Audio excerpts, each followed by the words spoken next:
My name is Anthony Desiato. For over 10 years, I shopped, worked, and hung out at a comic book store in New York called Alternate Realities. Alternate Realities closed in 2015, but even though my comic shop is history, there's a whole world of stores out there. Over this past season of My Comic Shop History, I have been visiting stores across the country, town to town, shop to shop, and speaking with the men and women behind the counter.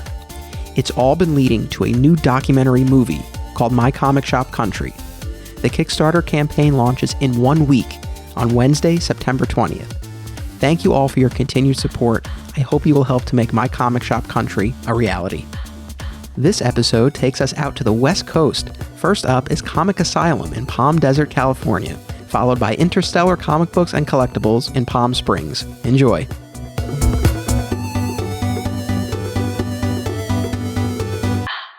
Welcome to My Comic Shop History. I am your host, Anthony Desiato. This episode, My Comic Shop History goes farther geographically than we ever have before. I am in Palm Desert, California, and I am recording at Comic Asylum with the store's owner, Chicks. Chicks, welcome to the show. Yes, thanks for having me. It's my first one, so be gentle with me, yeah? Yeah, we're going to have a great time. Well, if you don't mind me asking, your name, Chicks, I've never met anyone else with that name. Now, is that a given name, a nickname? What's the story behind that? My real name is Chicky, and I hate repeating myself, and like first day of school, it's like, I can't seem to pronounce your name, but just tell me your name. And I'll be like, okay, it's Chicky, and they'll mispronounce it. So all throughout, I guess, I never really noticed it. All throughout high school, my friends have been calling me Chicks. And so when we first have our first comic book store in 2003, I've already had Chicks Picks. So it's something catchy and they won't forget it. So I just carried on. Chicks Picks, that's right. Your selections of the books that you recommend to your customers. Yes. I noticed as I was walking around before we sat down to record, I noticed the Chicks Picks signs in front of a number of books. I take it you really like Saga, because that one had like three Chicks Picks signs. Yes, and I have actually turned a lot of people into Saga. I mean, my bestseller for independent is Saga. I mean, I've had, oh my God, the trade paperbacks, it's just flying out of the shelves constantly. I mean, have you read it? I read the first volume, so I'm way behind, but I liked it a lot. I mean, I'm a huge Brian K. Vaughan fan. Oh. Why the Last Man is one of my all-time favorite series, if not my favorite. See, that's the thing. When I first opened the comic book store, I've never really opened and owned a comic book until I actually read Why the Last Man back in 2003. So now we are at, of course, Comic Asylum in Palm Desert. You mentioned, though, this is not your first foray into the comics retail industry. So you had another store prior to this? Yes. We had CKJ Comics in downtown Palm Springs. It was, at that time, it was 2003. So I was busy being pregnant. So I didn't really take it seriously. And at the same time, it's in downtown Palm Springs. So at that time, it was not the great location at that moment. So, but my husband always thought that he was going to own another comic book shop. He was just waiting the time. That's right. So this is a husband and wife operation here? Yes. It's mainly his collection, and I'm running the store. So you're selling all of his stuff, basically. Yes. I mean, it's so hard, too. Sometimes, like, he'll display something here, and then I look at him, I was like, is this for sale? Well, anything that you put out in the store is for sale, honey. I'm not attached to anything, so it's for sale. Give me the price. It's all yours. So what, the whole chicken or the egg thing, like what came first in this endeavor? I guess with the first store and then with this one, was it that there was a desire either on your part or his part or both to get rid of some of the collection and you were like, oh, well, we'll do it through a store? Or was it that you wanted to open a store and it was just that was what you had to work with? I think I'm sick and tired of seeing all his collection in the box. And I'm tripping over. His office is filled with boxes. And I'm like, oh my God, good Lord. I mean, seriously, we're not hoarders. So you're going to have to open up a store and open the boxes and to actually have some of the statue. I mean, you cannot adore it or you can't even appreciate the detail if you don't open the box. And outside the box, I mean, you see the picture, but it does not justify what it looks like outside the box. So that's my main thing. So when he decided He knew all along, but I said I was kind of iffy about it. We did it again. I mean, I don't want to do it again. But I made a deal with him, so we're good, right, babe? He is actually manning the counter while we record, so he's hearing all of this. We just got a thumbs up, so that's you a better good sign. balance out at the end of the night, babe. But so all right, so that first store, how long did you have that one? A year. Just a year. So what Because I was more focused on having a baby. Okay. I didn't really take it seriously the first time. It says that I'm open at 10 o'clock, and then I come in there at 11:30 because I was pregnant, and I would close down because I was not really focused on owning a business at that time. But this time around, I'm determined to do it better. When we sat down together, I said, we gotta figure out what we didn't do right the first time to make it better the second time. And the first time is like, I didn't take it seriously, and we weren't flipping the floors around. And I've worked in the retail, high-end retail. So I know how you gotta engage your customer, once they're in the store. So refresh, you don't want to bore them. So that's one of the things that we do. So we're constantly changing here. Cool. Yeah. Well, I mean, certainly a significant amount of time passed since the first attempt at a comic book store. How often do you get a second chance, especially in a comic book store, to actually have it again? I mean, I want to do it better. Yeah. I mean, a second chance at a first impression, and a new location, a new name. Yes. Right. Where did Comic Asylum come from? I don't know, honey. Where did it come from? Because I know my CKJ Comics was it was mine, my husband, and our daughter's initial, and the way we spelled comics was like not so good. It's KOMIXS when nobody can find us. And at that time in 2003, there's no social media. You literally have to drag somebody down because there's like a stairs. It's like looks like a dungeon. That's our comic book store. So nobody knew where we were at. So, but this time I made sure it was like we're storefront. Everybody can see us. So. Well, I think it's smart to have comic or comics in the name of your store. So regular listeners, they know this already, but Alternate Reality is the store that I was a part of for many years. Again, just from the name, you might not know that it's a comic book store. We were often mistaken for a realtor because they read it as Alternate Realties instead of Realities. So we got that a lot. So I think the title, the name works. Actually, I have two people, random people. Comic Asylum, is that a stand-up comedies? So I'm like, no, it's a comic book store. It's a comic book store. But apparently we're not the only one Comic Asylum in United States. But so I have to make sure that Palm Desert is indicated there. So okay. Yeah. Now you just celebrated your 1-year anniversary here. Yes. So congratulations. Thank you. What'd you guys do to celebrate? Well, we did we do raffle to give back to the community. Whoever's it's for our regulars. We call it loyalty appreciation, customer appreciation raffle giveaway. And we gave away a bunch of stuff. And thank God, I mean, it turned out big. I think I'm going to need a bigger store, basically, because I didn't have enough room for everyone. And it was getting so hot here. So, but hey, it turned out really well. That's awesome. Do you have a rough idea of how many people you had through the doors that day? I had about 60 to 70 people in a 1050 square footage. Can you just imagine? I mean, how crowded is that? Yeah, well, I saw some of the pictures, so I saw. Yeah, we couldn't even fit everybody in that. Like, I had one guy, the tallest guy in my crowd, be on a stool to actually take the whole photo. Okay, well, that works. Now, speaking of your customers, before I forget, so before we sat down, I was looking around, taking everything in, and one customer in particular, he's like all over this place. Stephen L. I've seen his name, I think, 3 times. Who is Stephen L? Okay, Stephen is one of my regular. He actually, so those little signet signs, there's a layaway. And so when they do a layaway, they actually create their own little sign.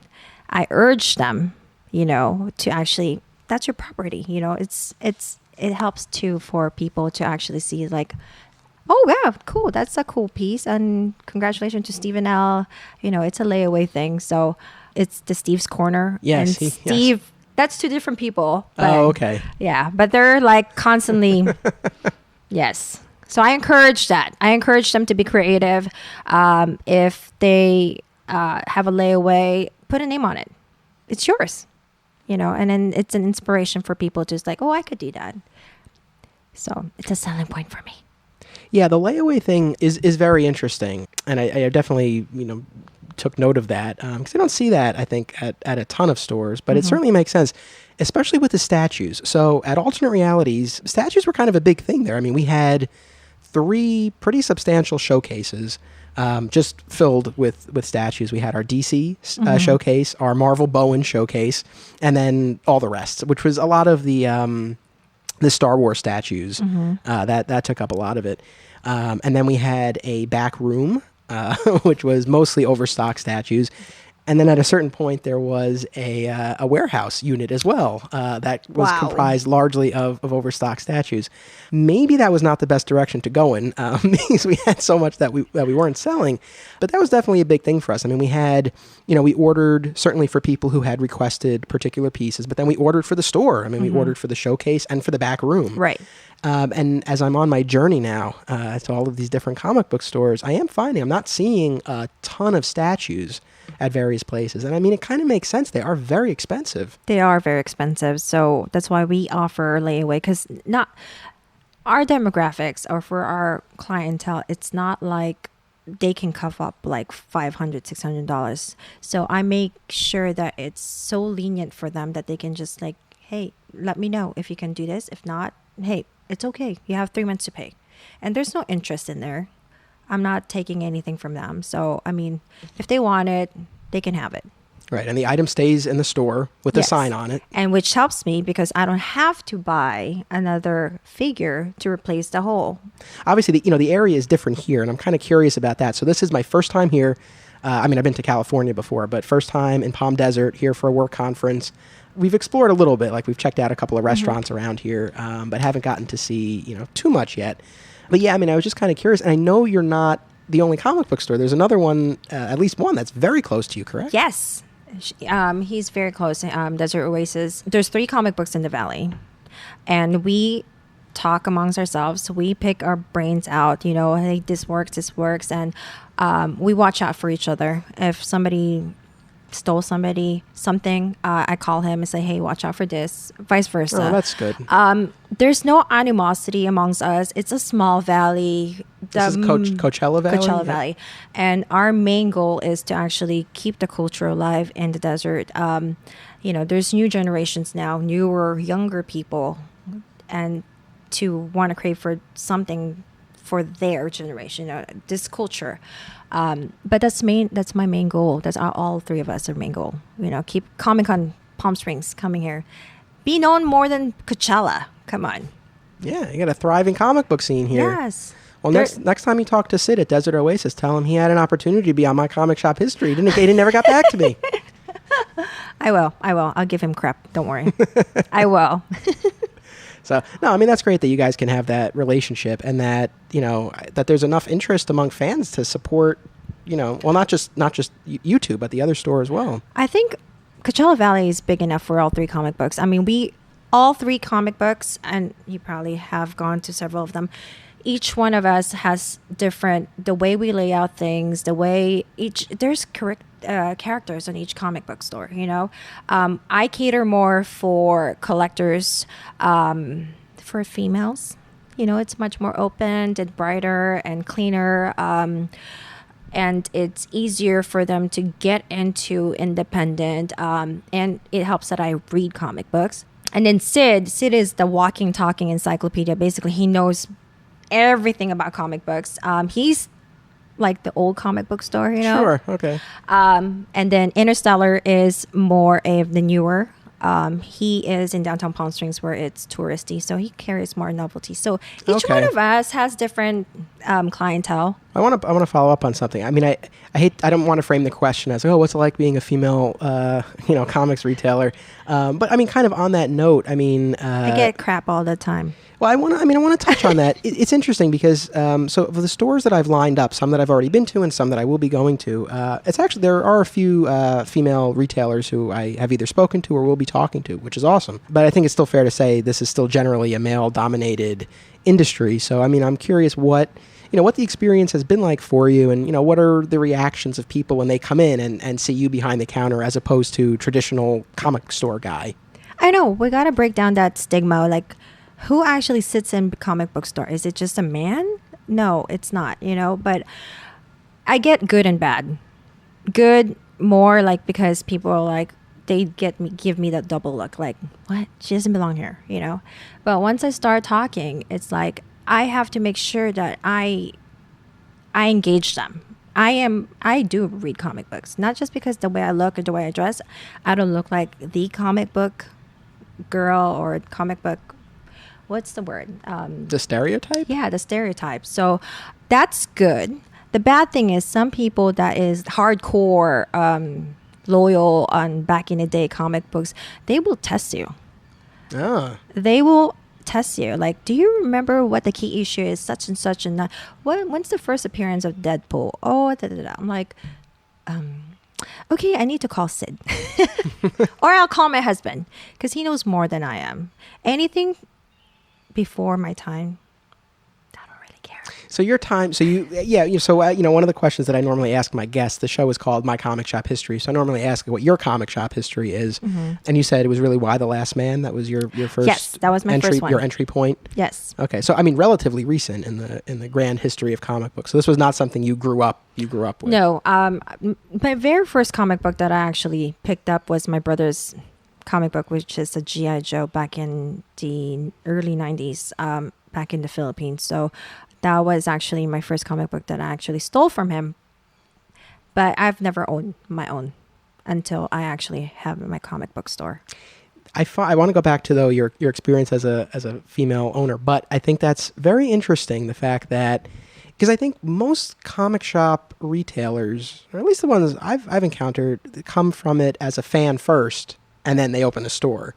But to kind of go at it from the other way, I think is interesting, and maybe, might be a better recipe for success as a business owner if, you can kind of separate out the fandom aspect of it. Mm-hmm. Have you found that to be the case? Because can you imagine my husband running the store? Oh, good Lord. Everything's like 10 for me, 2 for the store.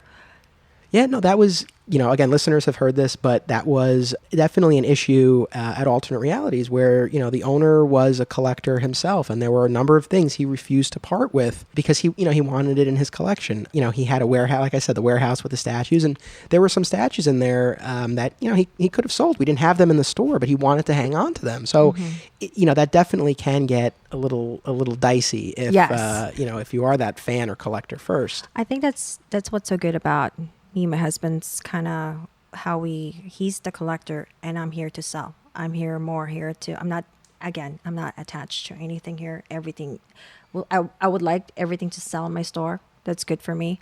But, I kind of have to kind of like a gentle approach with him. If there's something like, hey, do you want to let go of this? He gives you that laugh. Like, okay, he's not ready.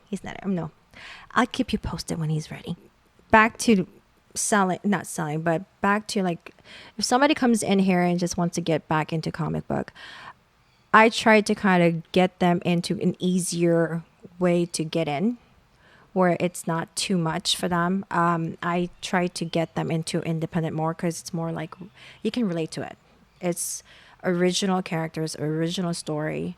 And then I ask them like, who's your characters? Who do you want to follow through?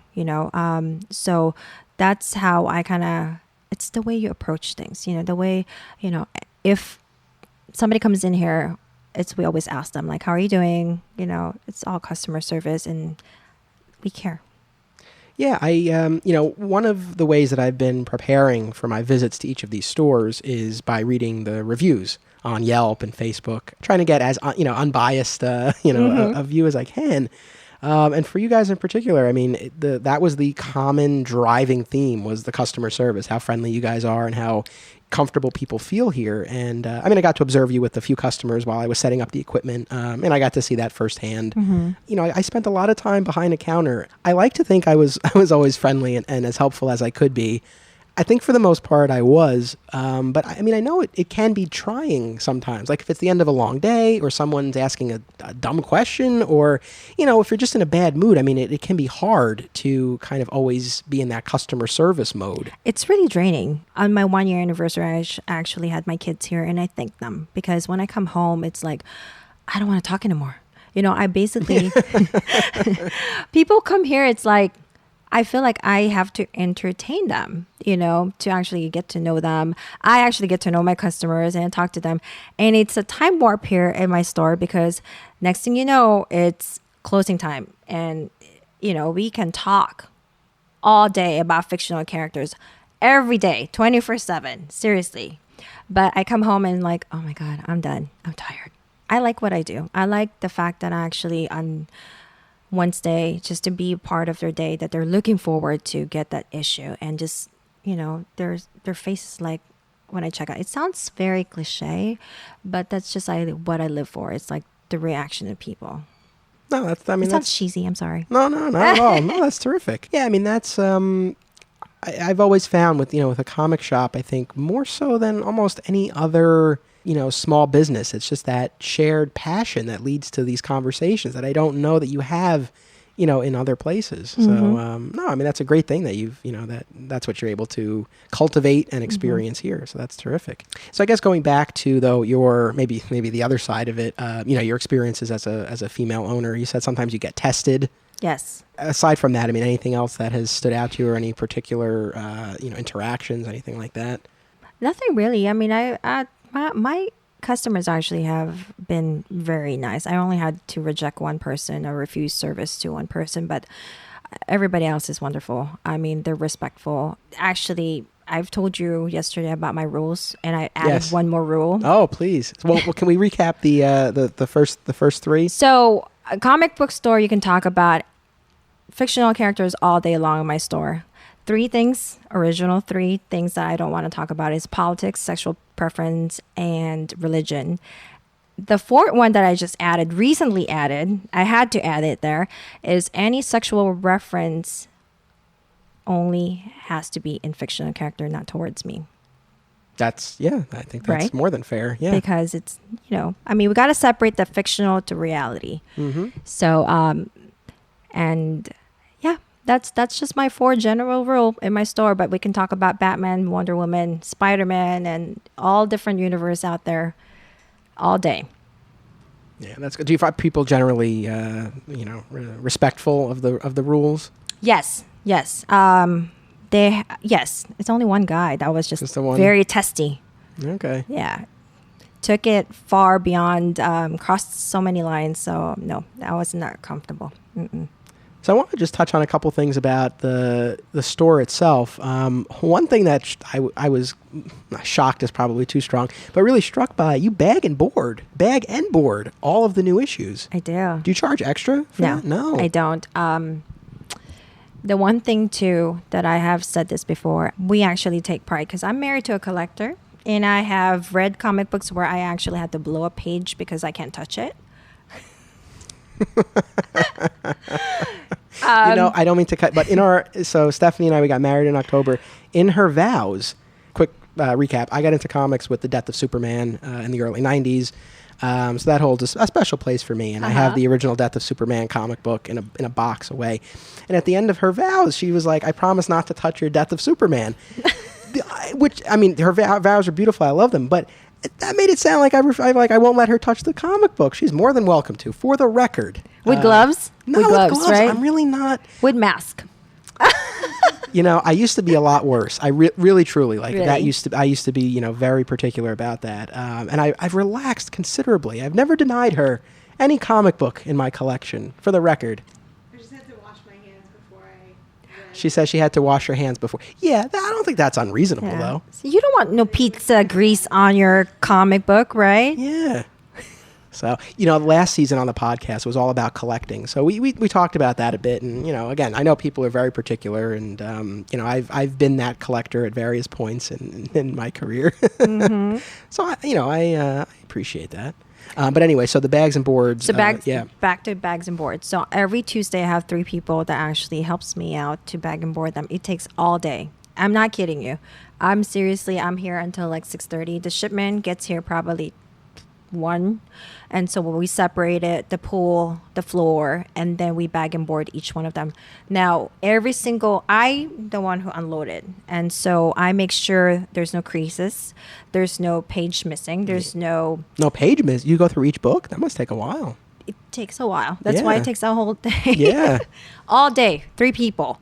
But so you bag and board everything, which I do find very interesting. Because I don't know why. If you go to other comic book store, the only time they will bag and board your comic book is after the fact that you purchase it. Why can't you guys just bag and board it right there and then? On you have all day Tuesday basically, right, to bag and board them. What about people though who want to flip through the book before they buy it? I mean, are they allowed to take it out? They need to ask because you're very strict, but that's not. That keeps the books nice. I understand. Right, they are more than welcome to open it, but at least I would ask as a courtesy to ask first. I noticed not a huge graphic novel section. Only the independent. I carry more of the trade paperback or graphic novels of independent more so because Barnes and Nobles is just down the street. Okay, sure. So I don't want to carry anything that you can actually just Barnes and Nobles just right across the street. I want to carry something that they won't find there. And then, of course, I see, some pops as well. So it's funny. As I talk to different stores, I don't want to generalize, but the sense I feel like I'm getting from comic book stores is like it's a necessary evil that they have to have accommodate. To have it. Yeah, right? Is Yes. Is that your feeling as well? Well, yeah, we have to have it. And it's actually, some of them are cool. But I only carry the ones that you cannot find anywhere else. Like Walmart carries it, Target carries it, Hot Topic carries it. I only carried the exclusive ones and the different ones. And before we sat down to record, you showed me you have some lockers off to the side, and you said some of them are stocked with some pops. Yes, that's my husband's personal collection. Okay. That it's gonna go probably on the floor one of these days. Oops! I didn't know it was for sale. I don't know. I have to twist his arm. Well, it sounds like you make a good team. Like there's balance there. We do. You should see us behind closed doors. No, we try to. Don't get me wrong. The first couple of months, coming from working for a medical field, and it's been very professional and stuff like that, and a little bit of retail, and then him as a collector, we were knocking heads. Like, because I'm determined not to do the same mistakes that we had before. So paperwork wise, I want everything to be in the square, accounted for and stuff like that. So he's like more like, when it comes to that, he's more lenient. Okay. I'm more like, it has to be in order. Okay, keep me sane. Do you guys do the order form together, or is that? Oh yes, you do. Yes. So. And you know what's so messed up about it is we're in Pacific time and they're in Eastern time, I believe. Or yep, right? Diamond. Yep, Diamond. They're based out of Maryland. So their cutoff time is usually Friday, 5:00 Eastern time. So in my time, it's 2 a.m. So if we don't even get our orders in, we're like cramming to get done by 12 at least, just to be safe, just to make sure, because there's glitches. Apparently we learned now that we're fully a year, the first couple of months it took us like 2 days. And to keep my sanity, I said, we got to break it apart. We break it down. And what's so good about it is I have the pool, so I kind of know how much I need to. Right. It's your starting point, at least. My starting point, and how much is to go to the floor and how much is for him. Because apparently I have to reserve some for my husband. Right, honey? No, he's not listening. I don't know. He's pretending like he's not listening, but I think he is. He is. Deep down inside, hey, babe, how could you even say that to me? Oh, but so on that note, so you have your pull list as your starting point. And then as far as how many you order for the shelf, what do you kind of base that on? Oh, my God, it's hard. Yeah. Trust me, we go back and forth because I'm more in the front and I know what sells and what not. And he kind of like knows by collector's point of view, what's going to be good in 5 to 10 years. Batman is always the safe bet with the DC. Marvel is iffy right now. Yes, Marvel is going through an interesting time, I feel. It's hard, especially with their variants. It's really getting so difficult to even get that. Like, let me give you an example. There is this one cable hip hop or one cable hip hop that were, variant. For me to get that, I have to exceed 125% of what I ordered. And the title that they pick is like not the hottest title ever. Right. Or they will pick like Civil War 2, the final one, number 8. We've ordered 50 of them. So you want me to order 125% to exceed that to get a hip hop cover? That's just crazy. So, I carry as much variant as I can, but not a whole lot, especially if they're like not, that's just way, way, way crazy. We have to order so much to get the variant. That's just ridiculous. Now we're sitting with so many of the regulars. Like currently, I'm sitting with 300 covers of Saga. Oh, really? Yes, we ordered 300 just to get a variant because that's how much I love Saga. Okay. Now that's an element of your fandom. I know, influencing ordering, breaking your own rules. I know, but it's only 25 cents, so it wasn't bad. So it didn't hurt as much. But I'm sitting. All right. Anybody that wants 300 books, Saga number 43, hit me up. So we mentioned, Diamond in the context of ordering, but I'm curious as a new store. So all the stores that I'm going to, like I'm trying to cover a mix or a range of different comic shops. So some of the ones that I'm talking to, they've been around for decades. Others are on the newer side, like yourself. And I know that Diamond offers a number of services for new stores or people looking to open a store. Did you guys take advantage of any of that? I don't know about that. Which ones? I don't know all the specifics, but I know there are services like to help you find a location and like other things like that to help you get started. But no. I didn't even know about it. So first of all, they're not as friendly as you can actually talk to. Have you tried to apply for an application for Diamond? It's like... No, what is that? Yeah, what is that process like? Oh my God. I'm very curious. Good Lord. I'm sorry. It's a whole lot of process because I feel like I'm applying for FBI to become an FBI agent. And the customer service is not as great as... they can get away with it because they're the only one. Yes, when you're a monopoly, it's amazing what you can get away with. It's crazy. I don't know. They probably hired like people that's like the DMV. Now they're getting yes, the DMV people that they're not as friendly. They never call back. Their turnaround for employees are really actually. This whole year alone, I've only been open for a year. I've had about 4 sales reps. Really? Yes. I don't know if I was difficult or maybe the turnaround time or their so it's interesting that's a lot of turnover. There you go. The turnover is it's quick. It's a lot. And then shipment, getting ordered wrong, some variants we don't get in the box. So but they can get away with it because it's only one. Now, I know we've mentioned your husband a number of times over the course of this. Now, I know from our discussion yesterday that he owns a cabinet store. He's a carpenter. Yes. So I am actually privileged to actually have all these wonderful display cases. And even my checkout counter is nicely done. Now, if you can just fix my kitchen, we'll be okay. That is, it's not something I've ever really considered before, but as far as like an addition, like a skill to have, that really lends itself well to this. I'm sure it comes in very handy. It does. Did he make this table that we're on as well? No, not this one. So as we're winding down here, so you're 1 year in, and I'm very curious. How has again, I know this is your second store, but still, how did the expectation of what this enterprise would be like? How did that match up with the reality of it? What were you surprised by, either good or bad? After a year?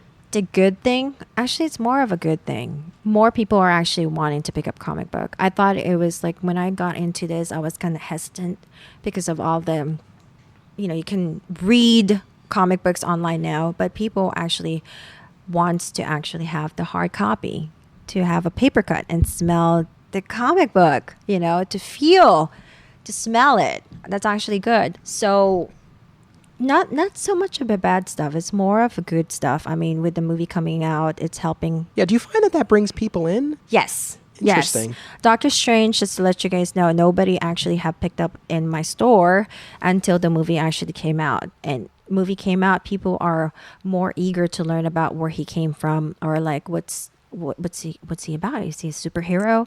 So it actually picked up. Yes. Interesting. That's it cool. does help.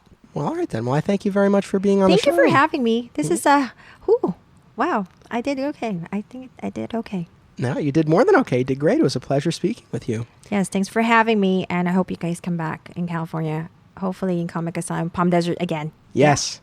My desert adventure continues. Previously, you heard my conversation with Chicks, the owner of Comic Asylum in Palm Desert. During that conversation, she mentioned one of the other 3 comic stores in the area, Interstellar Comic Books and Collectibles in Palm Springs. Fortunately, I had a little bit of time before my flight back home to New York, and I was able to come here to Interstellar, and I am sitting down right now with the store's owner and operator, Adrian Cuevas. Welcome to the show. Hi there, and I'm happy to be on there. Yeah, no, I'm so glad that this worked out. So my wife and I, we went to the Village Fest, the big street festival, a couple nights ago. It's every Thursday. Every single Thursday it changes in the summer, but it's always from about 6 o'clock to 10 o'clock. Cool. Yeah, every single Thursday. The only time they miss it is if it lands on a holiday or weather. Gotcha. Yeah, we had a great time. We found a great taco stand. So we had some really good tacos. And there was another stand that was doing hamburgers and hot dogs and bratwurst. So we had a good time. We ate well. And then we were able to stop in and check out your store and meet you, and back here before our flight to chat a little bit about what your experience has been like running your store here in Palm Springs. So the show's called My Comic Shop History. One of the things I usually ask my first-time guests is, what is your comic shop history? How did you get into this? I'm assuming you're a fan and collector first? And Yes, that led to this? yes. I always liked superheroes when I was like younger. Like it was mostly cartoons. Like it was mostly like the Spider-Man, X-Men cartoons. If you don't mind me asking, how old are you? I'm 23. I'm gonna be 24 in 2 days. Okay, I got a few years on you. I just turned 30, but No, yeah, it was like late 90s. Like it was like Spider-Man and it was X-Men, and like I really like superheroes, and I was like, I always loved all the movies and everything, but it's like I never had like very many comic books. It wasn't until like 2011, which I think that 2011 when the other shop, Desert Oasis, had opened up, and I had gone to his shop. Sid's a great guy. Like he's the owner of that shop. He's really great, nice guy. Go to his shop, got comics there. But I constantly worked out here in Palm Springs, and if you don't know, Palm Desert's 4 cities over, and it's about 11 miles away. Like it's just a big drive. Yeah, it took us about half hour to get here from there. Yeah, it takes a minute to get, like, it's just halfway across the valley. And I was working in downtown, and I used to work at the toy store just around the corner. Worked there for 2 years, and within the 2 years, very quickly, I became I was a key holder there, and I was basically shift manager. Like I learned how to run the shop without the manager around. So I basically just learned how to run a store, and constantly I would get tourists. I was like, is there a comic book store in the valley? I was like, yes, there's one, but it's all the way in Palm Desert, so already super far away from where they are, and it's kind of hidden. Working at the store, I was constantly daydreaming of, like, I want to open up a store. Like, I would love to have my own store. And then I thought about comic books. I was like, a comic book store in downtown would be amazing. Like, it would be really good, like, really cool thing to do and especially it'd be a thing more for locals, because to be honest, there's not too much for locals to do out here. It's a pretty, not empty desert, but it can become a sleepy town. So I decided to open up the shop, and I was like, okay, locals will love it, tourists will love it, it'll be great.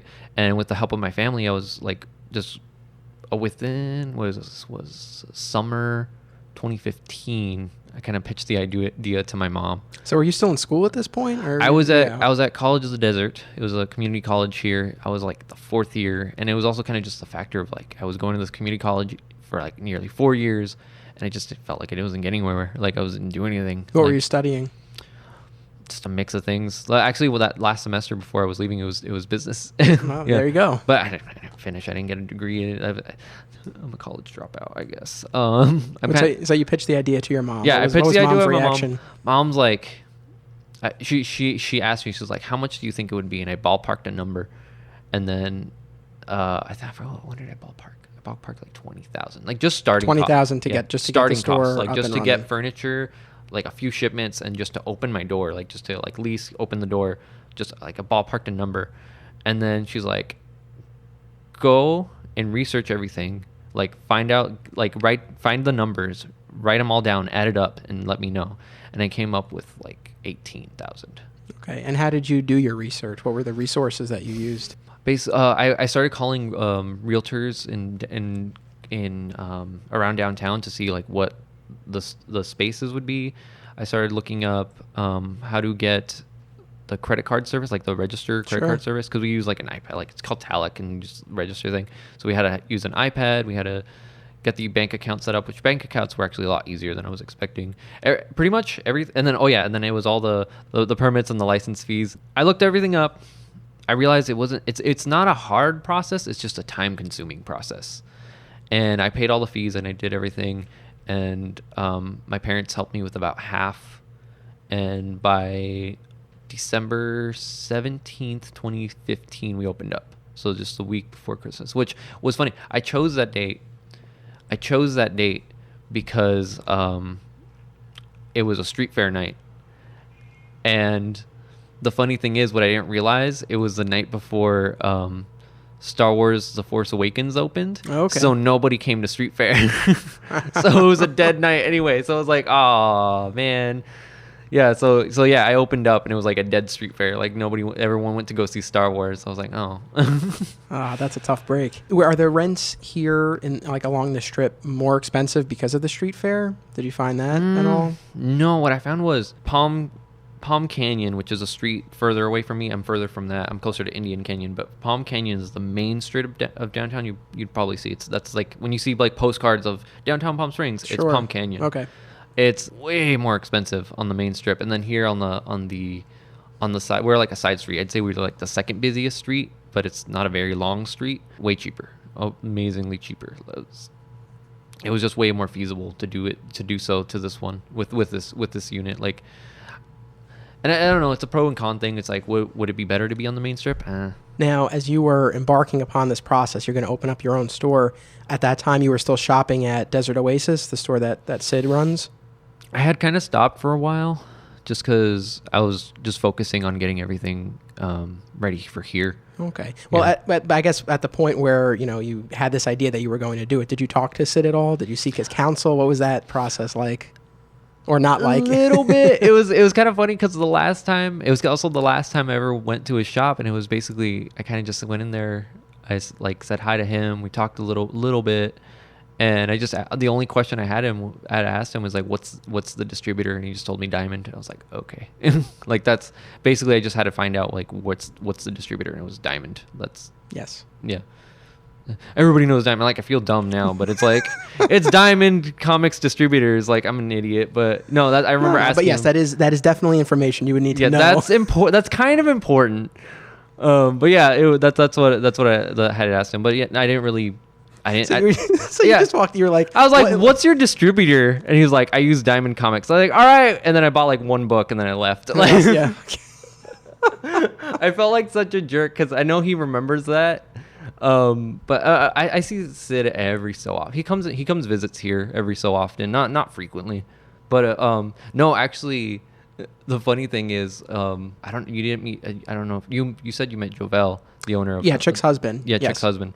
He did the same thing to me. If you don't mind sharing that story. Because again, I spoke to Chick, so we talked about how the store opened, but it'd be great to get your perspective on that. I didn't know they were... Okay, so first, it was February, so I opened December 2015, and then so February 2016, I had been open about 2-3 months, and I remember him walking in, and he was telling me about his other... He owns, a cabinetry business. Yes. Business? I forget what it's called, but he owns another business. And he was just talking to me. He was talking to me about comics, whatever. He gave me his business card. It was an Asylum. It was the cabinetry business. He gave me his business card, and then it was just nothing. It was just like regular customer chat. He's like, "Who's your distributor?" And you were no.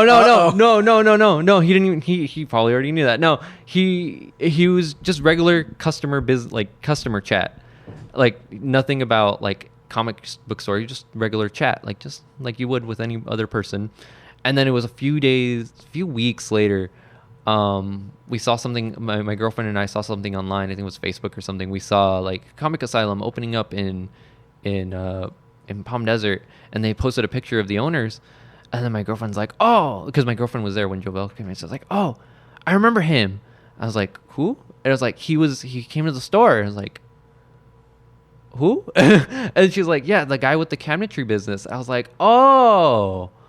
Like, yeah, he opened, he had come into my shop in February, and then his shop opened, I think it was late May. Yes. May. Yeah, 'cause they just passed 1 year. Yeah, it was late May, so I was just like, oh, he like came into my shop, like, all right. I love how you guys set up stores here. You go into the existing store, you chat a little bit, and then a little while later, a new store opens. I got an idea. No, I don't have like no. They're great guys. Like, yeah, I mean, again, one of the main reasons I'm here is that while I was talking with Chicks for the podcast, she told me about you and talked about Desert Oasis as well. But she really recommended that I come and check out your store. So I mean, it seems like there's a pretty friendly vibe among the three stores.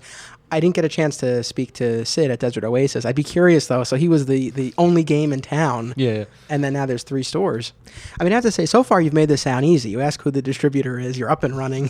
But I'm really curious, what this first. So now you've been open a year and a half. Okay.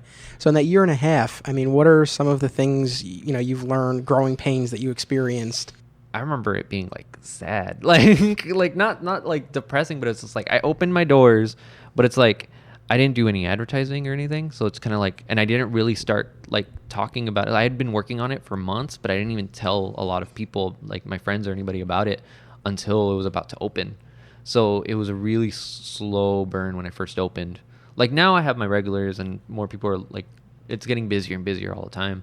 But like when I first opened, it was just like, if you don't mind me, I mean, not to be difficult, but how come you didn't tell people about it?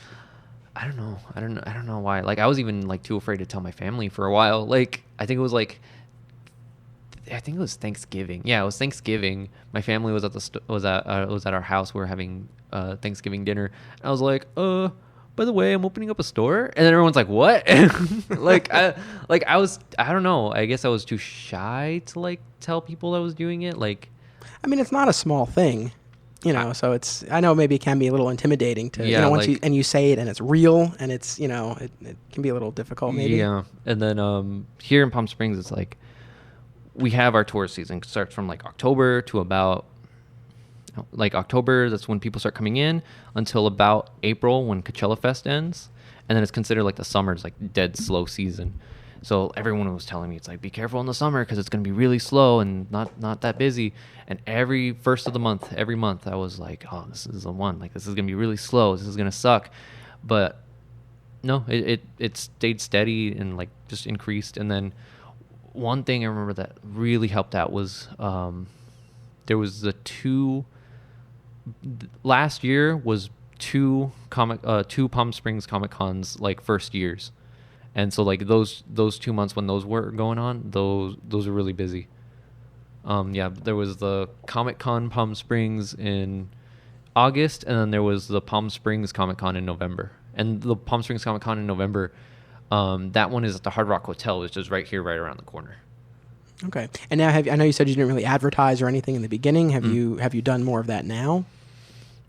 Or is it really more just like foot traffic and word of mouth? It's word of mouth, foot traffic, and then we have like lots of social media, Facebook, Instagram, little bit of Twitter, but it's mostly just the Facebook and Instagram. But yeah, I mean, it's mostly word of mouth and foot traffic because lots of people, like I still hear it now. Like I've been opening a year and a half, and I still hear people now. It's like, oh, I heard of this place, but I've never been here, or wow, I never knew there was a comic shop here. And I'm like, do you live here? And they're like, yeah, like I'm from Palm Springs, but they never realized I've been here. And now you are in this touristy area, right? Mm-hmm. So what I was wondering is, the bulk of your customer base, I mean, are we dealing more with your regulars and subscribers, people with a pull list, or is it more like the foot traffic that people hear for the festivals? What sort of mix do you have?